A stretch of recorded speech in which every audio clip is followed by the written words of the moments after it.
দেখছেন একটা টেলার নাম বাবাজি, টেলা পড়ার কারণে এখন দেখতেছেন উনি ওই সালাউদ্দিন সাহেব এবং ওই আইনমন্ত্রী তারা বলতেছে দুই একটা করে সবই অন্তর্বর্তী সরকারের সব অধ্যাদেশ মানা হচ্ছে। ওই দুই একটা আমার হতে ওই দুই একটা বাদ দেবেন কেন? জুলাই সনদ যদি বাস্তবায়ন হয় সবগুলোই মানতে হবে। তো দুই একটা আপনাদের পক্ষে যেগুলো ওগুলো মানবেন, আর যেগুলো পক্ষে না ওগুলো মানবেন না, এটা আমরা কখনো মেনে নিতে পারি না।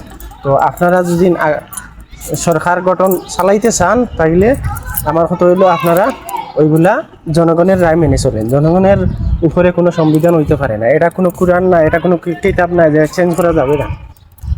এটা একটা সংবিধান, জনগণ যেটা চাবে সেটাই হবে। এটা কোনো সরকারের অনুদানে চলবে না, সরকার হইলে জনগণের সরকার হতে হবে। তো আপনারা এগুলা জুলাই সনদ বাস্তবায়নের দিকে এগিয়ে যান, আমরা এটাই চাই। নইলে আবার একটা গণ অভ্যুত্থান হবে, এটা নিশ্চিত।